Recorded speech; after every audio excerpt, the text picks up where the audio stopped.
అంటే సంబంధ బాంధవ్యాలు ఎలా ఏర్పడ్డాయి కన్నా సంబంధ బాంధవ్య వ్యవహారాలతోనే సహజ అనుభవాలు ఉన్నవి. అంటే ప్రతిదీ కూడా ఉండుట సహజ లక్షణము. ఉండుట అంటే ఏంటి? సత్. ఉండుట అంటే ఏంటి? ఉండుట సత్వం అంటే సత్వం. సత్యం. సత్యం అంటే ఏంటి? ఉన్నవన్నీ సత్యమే. కరెక్టే. ఉన్నవన్నీ సత్యం అంటానికి వీళ్ళదుగా. ఉనికి ఉన్నది సత్. అయితే మనకు కనబడేవన్నీ ఉనికితో ఉన్నవి. ఈ సత్యం అవ్వాలని నియమం లేదుగా. ఉనికి తనకు తానే నేను ఉనికిని అందు అంటే సత్తాన్ని అందు. ఉనికి ఉన్నది స్వత సిద్ధం, నిరపేక్షం. దీని ఎందుకు సృష్టి రావటం కానీ, సృష్టి పోవటం కానీ, సృష్టిని గమనించడం కానీ, సృష్టి ప్రసక్తి కానీ, దేహ ప్రసక్తి కానీ అప్రసక్తమే. దేహ సంబంధమైన అనుభవం ప్రసక్తి అప్రసక్తమే అని అనుకోవటంలోనే తెలివి ఉంది, సామాన్యమైన తెలివి ఉంది, సామాన్యమైనటువంటి గమనించే సాక్షి లక్షణం ఉంది, సామాన్యమైన జ్ఞాపక లక్షణం ఉంది, సామాన్యమైన శబ్దం భావ లక్షణాలు అన్నీ ఉన్నాయి. అప్పుడేంటి? సత్తు ఎలాగున్నది? సత్తు తన స్వభావంతో, తన స్వరూపంతో, చిత్త పదార్థంగా, సాక్షి చైతన్యంగా.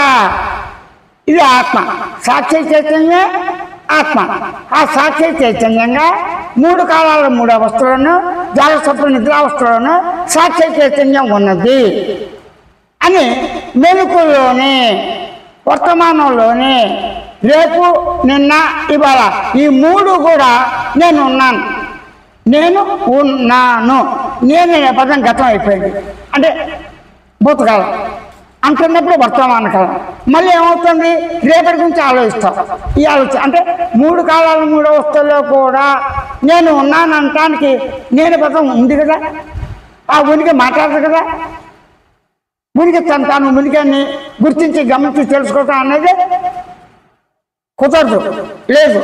అమానం మనసు కూర్చోం అంటే వాక్కు చేతి కానీ, మనసు చేతి కానీ, శరీరం చేతి కానీ, ఇంద్రియాల చేతి కానీ, నిద్రావస్థలతో కానీ, తిరునాళ్ళ చేతి కానీ, ఇవన్నీ ఉన్నప్పుడు లేనప్పుడు కూడా సహజంగా ఉనికి సత్పదార్థం స్వతసిద్ధంగా నిరపేక్షంగా ఉన్నది అని ఎరుక జ్ఞానంతోనే, అంటే చిత్త పదార్థంతోనే, సాక్షి చైతన్యంతోనే ఈ అనుకునేవాడు గమనించేవాడుగా సాక్షి చైతన్యంలో ఉంటూనే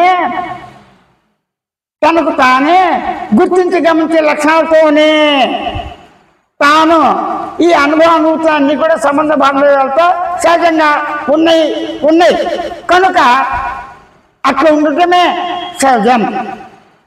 అంటే సంబంధ బాంధవ్యాలు ఎప్పటి నుంచి ఉన్నాయి, ఎలా వచ్చినాయి? దీని కార్యకారణాలు ఇంకోరు ఉన్నారా? పర అంటే ఇంకో పరక. నేనున్నాను, సృష్టి ఉండబట్టి ఉన్నాను. సృష్టి నీకు పరమైందిగా, నేనున్నాను. దేవుడు ద్వారా, దేవుడు పరమైందిగా శబ్దం. అంటే శబ్దాలు భావాలు కూడా పరమం అవుతాయి, స్వపరం అవుతాయి. స్వపరం అంటే స్వకీయ స్వలక్షణ అవగాహనతో, సాక్షి చైతన్యంతోనే, చూడండి, సాక్షి చైతన్యంతోనే, స్వీయ సాక్షి చైతన్యంతోనే, స్వయం సాక్షి చైతన్యంతోనే స్వానుభవంగా అనుభూతులు సహజంగా సాక్షి చైతన్యంతో సాక్షి నేనున్నాను, నేను గుర్తిస్తున్నా, గమనిస్తున్నా, తెలుసుకుంటాను అనుకునేవాడు మాత్రమే భావించడం జరుగుతుంది. అనుకునేవాడు ఎవరు? నేనే. గమనించేవాడు ఎవరు? నేనే. గుర్తించేవాడు ఎవరు? నేనే. తెలుసుకునేవాడు ఎవరు? నేనే. శబ్దం భావం చేసేవాడు ఎవరు? నేనే. అంటే నేను ఉంటేనే అన్ని అనుభవాలు ఉన్నాయి. నేను లేని స్థితి ఉందా లేదా? నేను లేని స్థితి ముందే లేదు. అదేంటి? ఉంటా లేదంటారు. ఉనికి ఉన్నది అయిపోయింది. అంత మాత్రం చేత ఉన్నవన్నీ వచ్చిపోయేవి. ఇక్కడ చూడండి, పదం ఉనికి ఉన్నది స్వస్థ సిద్ధం, నిరపేక్షం, కార్యకాండత్వం ఎన్నైనా చెప్పచ్చు. మిగతావన్నీ అనుభవస్తులు అన్నీ కూడా అప్రస్తుతం. ఉనికి ఉన్నది మనం కనిపించే ఉనికి అన్నీ వచ్చిపోయేవి. దేహం కనిపిస్తుంది, గుర్తిస్తుంది, గమనించి తెలుసుకున్నాం. వచ్చిపోతుందిగా. నిద్రాకాలం మెలకు వచ్చిపోతుందిగా. సృష్టి వచ్చిపోతుంది కదా. నువ్వు వెళ్ళినప్పుడు సృష్టి తెలియట్లేదుగా. సృష్టి అంటే ఏంటి? ఆకాశ సహిత అవకాశంతో అగణిత అణువుల యొక్క సముదాయమే, పంచభూతుల ఖండాల యొక్క సముదాయమే, శక్తులతో ఉన్న ముడి పదార్థమే, ద్రవ్యమే, సృష్టి. అది దేహం కావచ్చు. దేహం అంటే ఏంటి? ఆకాశ సహిత వేలాది కోట్ల అణువుల యొక్క పరస్పర ఆకర్షణ, వికర్షణ, విద్యుత్తు, అయస్కాంత అనేక శక్తులతో కలిసి ఒక ముద్దాకారంగా దేహాకారంగా ఉండుటే ఆకారం. ఈ విధంగా ప్రతి వస్తువు పర్వతం కావచ్చు, పంచభూతాల సమీకరణ మొత్తం కలిగి ఆ యొక్క పంచభూతాల యొక్క కండాలు వాటికి అవి కలిసిపోయి భూమి అంటే ఏంటి? జగత్తు అంటే ప్రకృతి అంటే ఏంటి? ఈ జగత్తు, ఈ ప్రపంచము, ఈ ప్రకృతిలో పుట్టి పెరిగి లేస్తున్నాము మానవులుగా మనందరం. మానవులతో కూడా ఉన్న ప్రాణికోటి కూడా, అది వృక్షజాతి కావచ్చు, జంతు కావచ్చు, పక్షి కావచ్చు, ఆవు కావచ్చు, మనకి అనుకూలంగా ఉన్నది కావచ్చు, కాకపోతే మానవులతో అందరూ కూడా పుట్టి లయించేది మట్టిలో. మట్టిగానే ఉంది.